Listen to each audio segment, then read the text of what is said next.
Bismillahirrahmanirrahim. Assalamu alaikum my dear students. Welcome to lecture number 6. We are going to start another chapter of prose, modern prose book 2. हमने 2 chapters complete कर लिए हैं. मैंने आपको एक assignment भी दी है सेकंड चैप्टर यानी जो हमने अभी कंप्लीट किया है why boys fail in college, वो आपने कंप्लीट रखनी है असाइनमेंट. ठीक है, वो मैं चेक करूँगी जैसे कॉलेज खुलेंगे. अब हम नेक्स्ट चैप्टर स्टार्ट कर रहे हैं. अब ये जो चैप्टर है ये आपके स्मार्ट सिलेबस के अकॉर्डिंग है. ठीक है, बहुत सारे चैप्टर ऐसे आ रहे हैं जो आप स्किप करते जा रहे हैं, जैसे सेकंड नहीं पढ़ा हमने.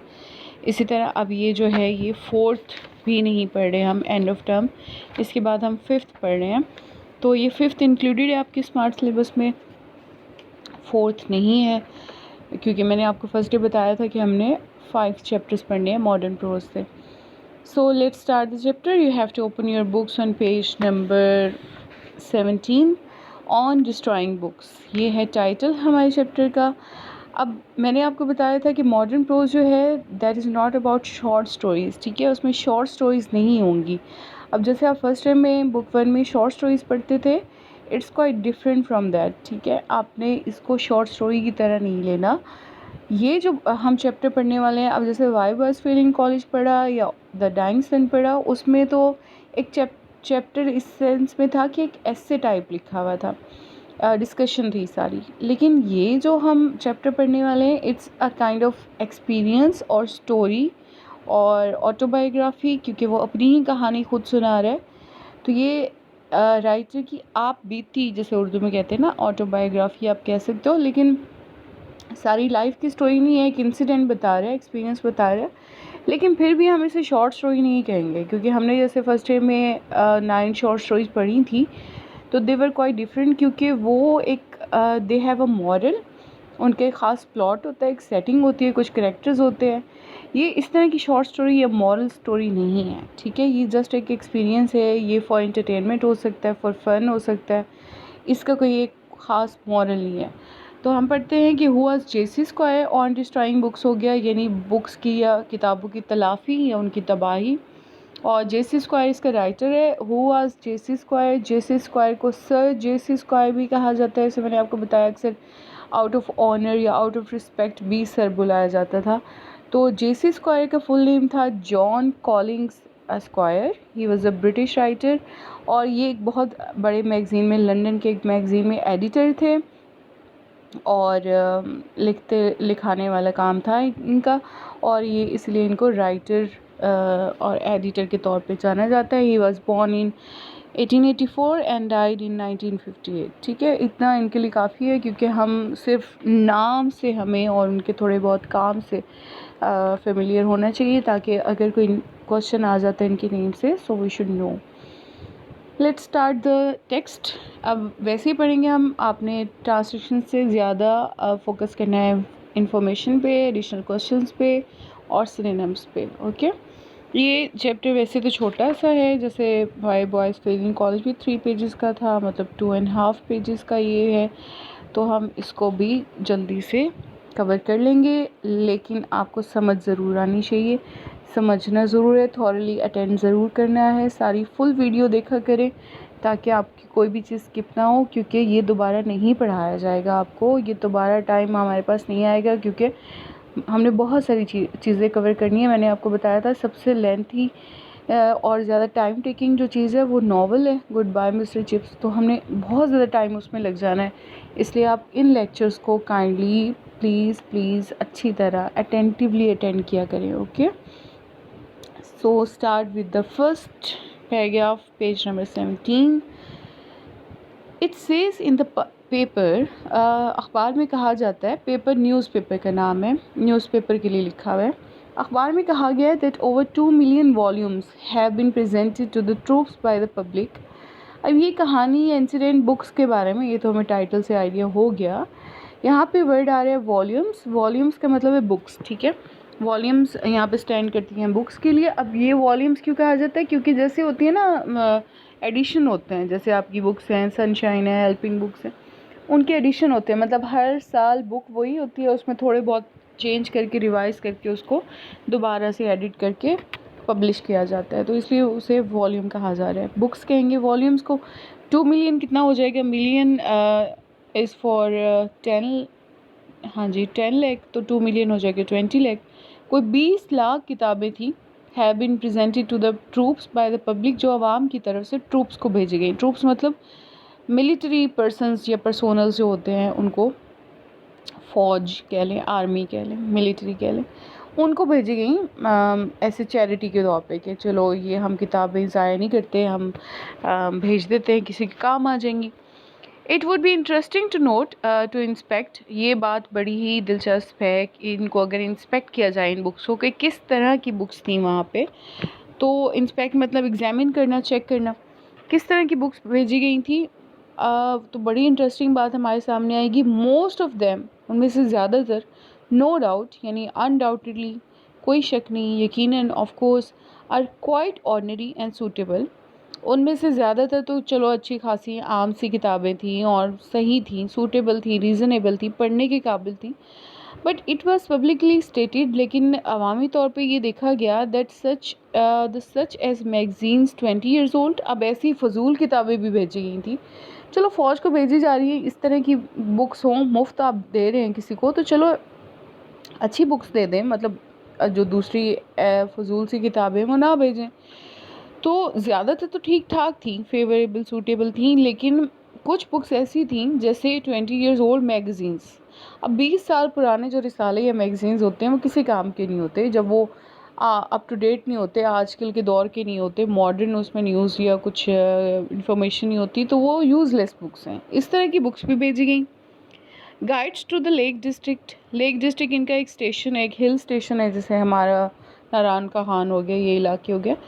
तो लेक डिस्ट्रिक्ट की गाइड्स उनको भेजी गई थी, मतलब एक बुक होती है गाइड बुक, जिसमें सारा उसके ट्रैक्स और पाथ्स और उसमें जो वैलीज़ हैं, किस तरह का इलाका है, उसके बारे में बताया जाता है। तो फ़ौज को भी इससे कुछ करना नहीं था, क्योंकि फ़ौज कोई इस तरह के विज़िट या वेकेशन तो करती नहीं है। एंड बैक नंबर ऑफ विटाकर्स अलमानिक, और ये एक एनुअल पब्लिकेशन होती है। विटाकर्स अलमानिक एक ख़ास बुक का नाम है। जैसे हमारे यहाँ जंत्रियाँ होती हैं, इसमें कैलेंडर और पूरे साल का सारा कुछ बताया जाता है कि सूरज ग्रहण या चांद ग्रहण लगना है, या कोई भी इंफॉर्मेशन पूरे साल की ऑलरेडी दे दी जाती है, पॉलिटिकली हो या इकोनॉमिकली हो, जैसी भी हो। तो ये इस तरह की एक इनकी एनुअल पब्लिकेशन होती है, एक पब्लिश बुक होती है, जिसमें पूरे साल के कैलेंडर टाइप हाल अहवाल होता है। इन सम केसेस, कुछ सूरत हाल में वन इमेजिन्स, हर एक बंदा ये सोचता है, कोई भी सोच सकता है, some indigestibles get into the parcels by mistake, by accident, यानी हम समझे अच्छा चलो गलती से चली गई होंगी, क्या हो गया अगर 20 लाख किताबें हैं, उसमें से कोई 100-200 जो हैं वो ऐसी किताबें चली गई, तो एक्सीडेंटली मतलब बाय मिस्टेक हो गया होगा। इनडाइजेस्टिबल्स जो होते हैं, डाइजेस्टिबल्स चीज़ होती है जो डाइजेस्ट हो जाती है, हज़म हो जाती है। इनडाइजेस्टिबल्स यहाँ पे बुक्स के लिए आया हुआ है, इसका मतलब है डिफ़िकल्ट टू अंडरस्टैंड, जिसे समझने आए कि ऐसी फजूल सी चीज़ भेज दी। बट इट इज़ लाइकली, लेकिन बहुत मुमकिन है, लाइकली पहले भी वर्ड आया था, इट मीन्स पॉसिबली और probably, that there are those who jump at the opportunity of getting rid of books, यानी कुछ लोग ऐसे भी होते हैं जो मौका तलाश कर रहे होते हैं कि हम कैसे बुक से गेट रिड करें। गेट रिड करना, जान छुड़ाना, रिमूव करना, डिस्पोज करना, कि किसी तरह बुक्स जो घर में जमा हुई पड़ी हैं या अलमारी में, उनको साफ़ करें और किसी को दें, मतलब जान छुड़ाएं। Why have they kept them if they don't want them, तो सवाल ये उठता है कि अगर वो ऐसी बुक्स चाहते ही नहीं हैं तो फिर ख़रीदते क्यों हैं, रखते क्यों हैं। बट मोस्ट पीपल, ज़्यादातर लोग करते क्या हैं, स्पेशली नॉन बुकिश पीपल, ज़्यादातर वो लोग जिनको शौक़ नहीं होता बुक्स का, नॉन बुकिश होते हैं, नॉट फॉन्ड ऑफ बुक्स, यानी उनको एक्चुअली पढ़ने का शौक़ नहीं होता, वो रखते हैं for the sake of boosting के हमारे पास ये बुक है, हमने ये बुक रखी हुई है, are very reluctant to throw away anything that looks like a book. ऐसे लोगों को सिर्फ जमा करने का शौक़ होता है और वो बड़े रिलेक्टेंट होते हैं, हेजिटेट करते हैं। रिलेक्टेंट होना, हिचकिचाना, अनविलिंग होना, हेजिटेट करना, कि वो बुक्स जैसी कोई चीज़ फेंकते नहीं हैं। In the most illiterate houses, ज़्यादातर ऐसा होता है जहाँ पे अनपढ़ घराने, मतलब पढ़े लिखे लोग नहीं होते घर के, that one knows every worthless volume that is bought finds its way to a shelf, मतलब हम कोई भी घर हो सकता है, हमें पता होगा, वन नोज़ का मतलब है यार कोई ना कोई जानता ही है इस बारे में, कोई भी एक फ़जूल सी वॉल्यूम, फ़जूल सी बुक जो है वो ख़रीदी जाती है, फिर उसको एक शेल्फ़ में जगह भी मिल जाती है एंड स्टेज देयर, वो वहाँ पे रहती भी है।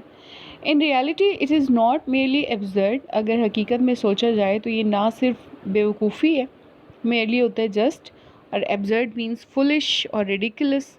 टू कीप रबिश, के इस तरह का रबिश या कूड़ा या क्रेपी चीज़ें, इस तरह की टेरिबल और कूड़े टाइप चीज़ें रखी जाएं merely because it is printed, सिर्फ इस वजह से कि वो प्रिंटेड है, वो बुक की शक्ल में है। क्योंकि जो इलिटरेट लोग होते हैं उनको नहीं पता कि बुक के अंदर किस तरह क्या लिखा हुआ है, क्या मटेरियल है, वो रखने के काबिल है, पढ़ने के काबिल है या नहीं। बस उनको ये है चलो बुक है, इसको संभाल के रख दो, किताब है काम आ जाएगी, तो उनको नहीं आइडिया कि बुक्स कैसी हैं। It is positively a public duty to destroy it, तो ये सबसे बड़ा अवामी फ़र्ज़ है कि वो ऐसी बुक्स को, ऐसी चीज़ों को, ऐसे रबिश को डिस्ट्रॉय करे। इससे क्या फ़ायदा होगा अगर हम बुक्स जो पुरानी पढ़ी हुई हैं, ये फ़जूल या इनडाइजेस्टिबल्स जिसके लिए वर्ड आया है, या रबिश वर्ड आया है ऐसी फ़जूल बुक्स के लिए, तो क्यों डिस्ट्रॉय करना चाहिए? आपके एक्सरसाइज पे क्वेश्चन है, why should bad books be destroyed? Destruction not merely makes more room for new books. दो फ़ायदे हैं। फर्स्ट वन, डिस्ट्रक्शन से ना सिर्फ नई किताबों के लिए जगह बन जाती है, रूम पहले भी आपके द डाइंग सन में आया था, रूम यहाँ पे कमरा नहीं है, रूम का मतलब है स्पेस और प्लेस, जगह। नई बुक्स के लिए जगह बन जाती है, but saves one's heirs the trouble of sorting out the rubbish और स्टोरिंग इट। और इसके अलावा जब एयर होता है वारिस, सक्सेसर, जानशीन जिसे कहते हैं, जो इनहेरिट कर रहा होता है बाप दादा की चीज़ें। अब जब कोई बाप या दादा मर जाते हैं, डेथ हो जाती है, उनकी जो बुक्स हैं अगर वो पढ़ी हुई हैं, तो बाद में आने वाला जो उनका वारिस है, एयर है जो, वो इस ट्रबल से बच जाता है कि वो उनको सॉर्ट आउट करे या उनको स्टोर करे।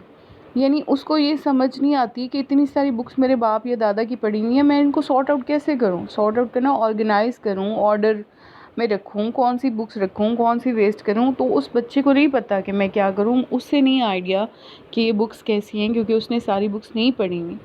और ये इस रबिश को स्टोर करे या ना करे, मतलब इसे महफूज रखे, सेव रखे या ना रखे। सो फर्स्ट पैराग्राफ जो है वो सारा इंट्रोडक्शन है कि अगर हमारे पास बहुत ज़्यादा बुक्स फ़जूल किस्म की जमा हो जाती हैं, 20 साल पुराने कोई मैगज़ीन्स हैं जिनकी अब कोई वैल्यू नहीं है, या ऐसी बुक्स जिनका होना ना होना बराबर है, जो आजकल की कोई इम्पोर्टेंस या नॉलेज नहीं दे रहे हैं, तो उनको वेस्ट करना चाहिए। क्योंकि डिस्ट्रक्शन जो है ना वो दो तरह के फ़ायदे देती है। एक तो न्यू रूम या न्यू प्लेस या नई जगह आ जाती है, अच्छी स्पेस बन जाती है नई बुक्स के लिए। सेकेंडली ये एयर्स को या सक्सेसर्स जो आते हैं बाद में, जो हमारे बच्चे, पोते, नवासे, वो जो होते हैं जब सफाई करते हैं सारे घर को दोबारा से रेनोवेट करते हैं, उनको बड़ी ट्रबल होती है कि अब हम कौन सी बुक्स रखें, सॉर्ट आउट करें, ऑर्गेनाइज़ करें, कौन सी स्टोर करें, कौन सी फेंकें। तो ये दो फ़ायदे हैं डिस्ट्रॉय करने के। तो हमारे पास अक्सर ऐसे ही होता है, ऐसे बहुत सारी बुक्स जमा हो जाती हैं, हमारी कोर्स की बुक्स, सिलेबस की बुक्स, या पुरानी बुक्स हमने कोई ली हुई हों, तो वो जमा हो गई हैं, तो उनको डिस्ट्रॉय करना इज़ अ गुड थिंग। अब इसी बारे में ये सारा इंट्रोडक्शन उसने पहले ही दे दिया फर्स्ट पैराग्राफ। अब वो अपनी कहानी बताएगा। But it is not always easy to destroy books. लेकिन बुक्स को डिस्ट्रॉय करना is not an easy job, ठीक है, ये कोई आसान काम नहीं है। They may not have as many lives as a cat, इनकी इतनी ज़्यादा ज़िंदगियाँ नहीं होती जैसे बिल्ली के जन्म होते हैं, मतलब बिल्ली बहुत अरसा जीती है। But they suddenly die hard, बहुत मुश्किल से मरती हैं ये books. And it is sometimes difficult to find a scaffold for them, कभी कभी तो बहुत मुश्किल हो जाता है कि हम इन बुक्स को कैसे मारें, कैसे ख़त्म करें। स्कैफोल्ड होता है एग्जीक्यूट करना और इसको फांसी चढ़ाना। स्कैफोल्ड फांसी के फंदे को, फांसी के तख्ते को या फांसी देने को स्कैफोल्ड कहते हैं। हम सिंपल मीनिंग्स में डिस्ट्रॉय करना कह लें या एग्जीक्यूट करना। तो कभी कभी बहुत मुश्किल होती है कि इतनी सारी बुक्स हम कहाँ करें। This difficulty once brought me almost within the shadow of the rope, यही मुश्किल एक दफ़ा मुझे फांसी के फंदे तक ले आई। रोप यहाँ पे आर कैपिटल है, तो रोप स्टैंड करे, वो जो फांसी की रस्सी है उस रोप को कहा गया। I was living in a small end, as Shakespeare would say, heaven kissing flat in Chelsea. हुआ कुछ यूँ कि मैं एक छोटे से फ्लैट में रहता था और उसकी जो बिल्डिंग थी वो हेवन किसिंग थी। मतलब हेवन किसी आसमान को छूने वाली, बहुत ही हाइट या बहुत ही ऊंची या टॉल बिल्डिंग थी, और शेक्सपियर के अल्फाज में अगर कहा जाए, मतलब बात को थोड़ा बढ़ा चढ़ा के बोला जाए, तो हेवन किसिंग यानी आसमान को चूमती हुई या छूती हुई बिल्डिंग थी। मैं उस बिल्डिंग में एक फ़्लैट में रहता था, ये चेल्सी जगह का नाम है। And books of inferior minor works gradually accumulated there. हुआ कुछ यूँ कि कुछ आम सी सस्ती सी लो क्वालिटी की बुक्स मेरे पास जमा हो गई। इन्फीरियर को हम लो क्वालिटी कहेंगे, माइनर को भी बहुत ही छोटे लेवल की यानी सस्ती सी। एक्यूमुलेटेड हो जाना, हीप अप हो जाना, एक बहुत मास यानी कि कलेक्शन हो जाना, और gradually Aahista Aahista until at last I was faced with alternative of either evicting the books। मेरे पास दो ही रास्ते रह गए, यानी इतना कोई ढेर जमा हो गया कि मेरे पास जो अल्टरनेटिव था, जो ऑप्शंस थे, जो सब्स्टिट्यूट थे, वो दो रह गए। या तो मैं इनको इविक्ट करूं यानी बाहर फेंक दूं, इनको मूव आउट करूं, और एल्स और लिविंग देम इन सोल, या फिर इनको ऐसे ही छोड़ दूं अकेला तन्हा सोल, यानी इसको फ्लैट में एज इट इज़ रहने दूं और मैं कहीं और चला जाऊं। अनडिस्टर्ब टेनेंसी, और बिना छुए डिस्टर्ब किए किसी और टेनेंसी में, किसी और रेंटेड फ्लैट में चला जाऊं। टेनेंसी होता है जहाँ पे हम रेंट पे रहते हैं। And taking rooms elsewhere for myself, और किसी और जगह कमरा ले लूँ। Now no one would have bought these books. अब कुछ हालात ऐसे थे कि इस तरह की बुक्स की अब कोई वर्थ या वैल्यू नहीं रह गई थी। वो कुछ ऐसे पोइट्स की बुक्स थी जिनको कोई पढ़ता नहीं था, जानता नहीं था, और ना ही उनका कोई किसी पेपर में या कुछ इस तरह की डिस्कशन होती थी उन पे, तो ये कोई ख़रीदता भी नहीं था। I therefore had to throw them away. तो मेरे पास यही रास्ता था कि या तो मैं इन्हें फेंक दूँ और wipe them of the map all together, या बिल्कुल ही इनको सफ़ास्ती से मिटा दूँ। वाइप ऑफ होता है बिल्कुल ही रिमूव कर देना, गेट रिड ऑफ, और ऑल टुगेदर यहाँ पे है बिल्कुल, क्वाइट। बट हाउ, लेकिन सवाल आता था भाई कैसे कैसे इनको ख़त्म करूँ। देवर स्कोर्स ऑफ देम, वो कैसी थी, वो बीसियों की तादाद में थी। स्कोर्स हमने फर्स्ट ईयर में पढ़ा था, जैसे लवलियस्ट ऑफ ट्रीज़ में आया था 10 स्कोर, कैसे था 7 स्कोर। स्कोर का मतलब होता है 6 स्कोर था शायद 60, तो स्कोर मीन्स 20 ईयर्स, ठीक है। तो 20 स्कोर्स यानी बीसियों की तादाद में थी, एक एक जगह पे 20-20 बुक्स पढ़ी होती थी। I had no kitchen range, अब मेरे पास चूल्हा नहीं था, मतलब गैस स्टोव नहीं था। And I could not toast them on the gas cooker. सिर्फ एक कुकर इन अ सेंस था कि उस पर सिर्फ गर्म किया जा सकता था चीज़ों को, वो जलती नहीं थी, या मतलब आग नहीं लगती थी। ना मैं उनको टोस्ट कर सकता था, सिर्फ गर्म नहीं कर सकता था। और consume them leaf by leaf, और अगर मैं उनको जलाना चाहता तो मैं उनको लीफ बाय लीफ नहीं जला सकता। लीफ होता है एक शीट, यानी एक एक पेज करके। कंज्यूम मीन्स बर्न, जलाना। माई स्मॉल स्टडी फायर, वो जो एक छोटा सा आतिशदान टाइप होता है जहाँ पे कोयले या लकड़ियाँ जलाते हैं, तो अगर वहाँ पे मैं जलाने की कोशिश करता तो मैं पेज बाय पेज नहीं जला सकता था। इतनी ज़्यादा थी कि एक एक पेज जलाता बहुत टाइम लगता है इसमें। For it is almost as hopeless to try to burn a book without opening it as to try to burn a piece of granite. क्योंकि अगर आप एक बुक को जलाने बैठे और बुक को आग में फेंक दें तो ऐसे ही है जैसे आप एक ग्रेनाइट पत्थर को जला रहे हैं, क्योंकि ग्रेनाइट जो स्टोन होता है वो बहुत ही टफ़ होता है, इजीली मेल्ट नहीं होता। सारे पत्थर तो कहाँ मेल्ट होके ख़त्म होंगे।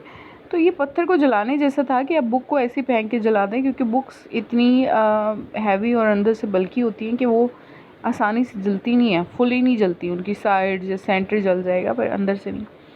सो in the end I determine to do to them what so many people do to the kittens. आखिर में मैंने ये फ़ैसला किया, डिटर्मिन किया, टेंशन ली मैंने, और ये डिसाइड किया कि मैं वही करूँगा जो लोग बिल्ली के बच्चों के साथ करते हैं। किटन्स होते हैं वो जो बिल्ली के बच्चे। टाई देम अप, उनको बांधूँगा, and consign them to the river, और दरिया पे उनको छोड़ आऊँगा। कंसाइन करना, ट्रांसफ़र करना। तो मैंने क्या किया, आई इम्प्रोवाइज्ड अ सैक, मैंने एक बोरी का बंदोबस्त किया। इम्प्रोवाइज़ करना, अरेंज करना। Stuff the books into it, इसके अंदर किताबों को भरा। Put it over my shoulder, sack को हम बैग भी कह सकते हैं। Put it over my shoulder, अपने कंधे पर रखा। And went down the stairs into the darkness, और अंधेरे में सीढ़ियाँ उतर गया। ठीक है, तो ये उसका कोई एडवेंचर होने वाला है कि बुक्स को साथ वो क्या करने लगा है, दरिया में कैसे फेंकेगा। ये सारी कहानी हम कंटिन्यू रखेंगे बाद में आज के लिए 2 पैराग्राफ की इंट्रोडक्शन काफ़ी है, ठीक है। आपने ये मुश्किल वर्ड्स देखने हैं, सिनोनिम्स नोट डाउन करने हैं और कोई एडिशनल क्वेश्चन बन सकते हैं तो वो भी, ओके।